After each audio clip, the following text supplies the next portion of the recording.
This is ridiculous. A recent article coming out about a Cavs player who is surprisingly going to be on the decline this year. I've got that and more today in our latest video of Cavs Digest. What's up, everybody? Welcome back to the show. Glad to be doing another episode with all of you. Before we get into today's video, just want to send you that friendly reminder to like this video and subscribe to that Cavs Digest YouTube channel. Love the comments, love your ideas, want to hear more of your thoughts and opinions as we continue to talk Cavs basketball here in the offseason. Let's get right into it because I saw an article on Bleacher Report the other day.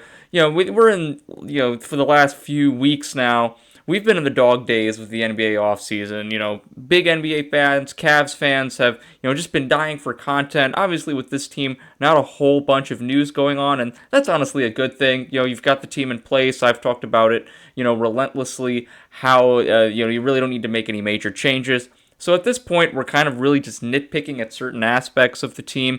What are some things they can improve on, especially as they ramp up for the preseason in a few weeks? Because let's be honest, that'll be here before you know it. So this recent article from Bleacher Report discussed every NBA team's biggest riser and faller ahead of the 25-26 season. So what that kind of means for those maybe who are a little bit more unfamiliar, all 30 NBA teams, one player who they thought was going to take the biggest leap, and another player who they thought would take maybe the biggest drop. And usually these players were star players, maybe more recognizable names on each team. So for the Cleveland Cavaliers, Bleacher Report chose Evan Mobley and Donovan Mitchell.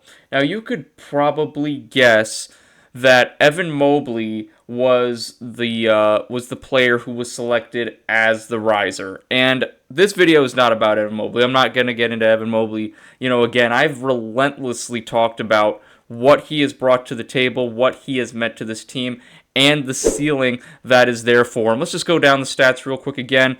Right, 31 minutes per game, 19 points per game, 9 rebounds per game, about 2 blocks a game. Really improved his three-point shooting this year, 37%. Then that efficiency just overall from field goal percentage, about 56%. And then I was talking about it a couple weeks ago, that picture of him on the beach jacked up. Man, I am excited to see what Evan Mobley can bring to the table. I am expecting the best year of his career thus far to come here in 25-26. But like I said, this video is not about Evan Mobley. I want to get into Donovan Mitchell. This is the guy they had falling. Bleacher Report said this is going to be the Cavs' biggest quote-unquote faller for the 25-26 season. And to me, I try to look at it from different perspectives, right? With Donovan Mitchell, with the ascension of young stars like Darius Garland and Evan Mobley, he obviously knew going into last season that he wasn't going to have the ball in his hands as much, and he deferred, actually, a lot of times to Evan Mobley. That's why Mobley and even Garland had the best years of their careers, because they were Donovan Mitchell was, essentially gave the reins to them, said, I'll take over when I need to take over, but you guys are the conductors of this train. And so when I look at Mitchell, it's not because he physically can't do it anymore. It's because he chose, for the betterment of the team, to go further and win more. He said, I'll take a step back. And he still dominated, though, right? Averaged over 20 a game, was still a dominant force on the court, was still an opponent's nightmares. But to me, when I hear biggest faller, I disagree. And here's one reason why. It's because of the anger and the frustration of how last year ended. Going back into this quote here, I want to talk about it. This was a quote, it's short, sweet, and to the point. This is right after the Cavs were eliminated by the Pacers back in May. Y'all are going to write us you're not going to say the word off, but we'll be back. We let the city down. We let each other down, but we'll be back. And, just hearing that quote from him in the post-game press conference, the way he said it, it's not necessarily, they're very simple words, but it's the way he said it. You could tell he was angry, he was frustrated, and he should be. This is a guy who in this offseason, I guarantee you, has been in the weight room every day, has been working on his game relentlessly every day, has been meeting with teammates, has been meeting with the coaching staff, has been very engaged, and all he has on his mind is what this Cavs team will do come April, May, and possibly June. That is what Donovan Mitchell is focused on. He is going to come into this season mad, and I am excited to see what he can do from that. Now, the article did mention one of the main reasons of why they chose Mitchell as their biggest faller per se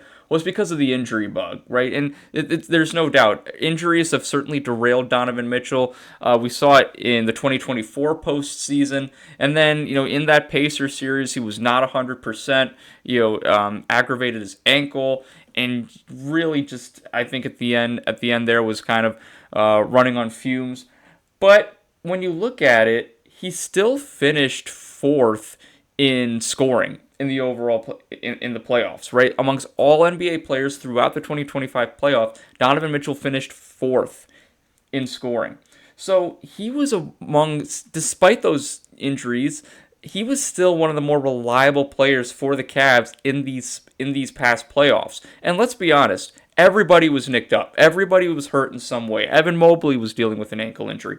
Darius Garland was missing games because of that toe injury, and he's going to miss the first part of the season because of that same toe injury and the surgery that came with it, right? Jarrett Allen, was dealing with the rib injury a couple years ago. So everybody is, nicked and knacked through once the postseason arrives. It's a long season, but despite that, Donovan Mitchell was still able to put on a show, finished fourth in scoring overall, led the Cavs, was ball dominant. We played to his strengths. But ultimately, the Pacers were just the better team. They out-physicaled the Cavs. The Cavs just did not get it done when it mattered most. So the injury bug, yes, it can hamper anybody, right? From the star player to the 15th man. So I don't see that as maybe the strongest case of why you'd say someone would be a faller. But I look at Donovan Mitchell's tangible skills. You think about it, too. He's only 28 years old right now. He'll be 29 when the season starts. His birthday's in September.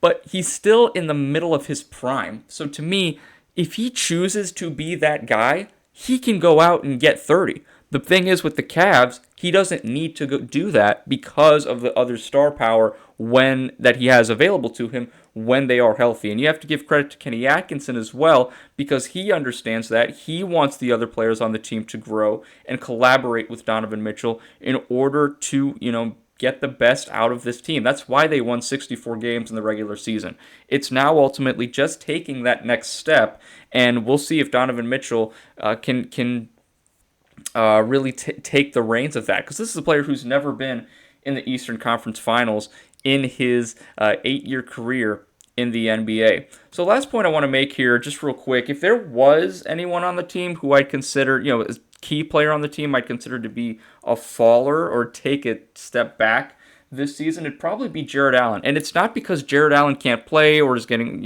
older. It literally is nothing. It is all because if Evan Mobley takes that next step, right, is buffed up, can do even more, shoot at a higher rate, he's going to have the ball in his hands a lot more and be a lot more of a force on the offensive side of the ball. So to me, when that happens, that's probably going to give Jarrett Allen more of that, mop-up center role where you're just getting put-back dunks, being there for lobs, really still fulfilling that role he's had, but maybe just taking a step back from a scoring perspective because Evan Mobley will be leading the charge in the front court for the starting lineup for the Cavs. But that's really what I wanted to share today. Again, I think Donovan Mitchell is taking a step back only because he's doing it for the betterment of guys like Evan Mobley, Darius Garland. So if he wants to go out and get 50, he can do that in his sleep. He is one of the most talented players in the NBA. But I want to hear what you have to say. Should Mitchell be the Cavs' biggest faller? Is it Jarrett Allen? Should it be someone else? What are your kind of thoughts on this? This is an interesting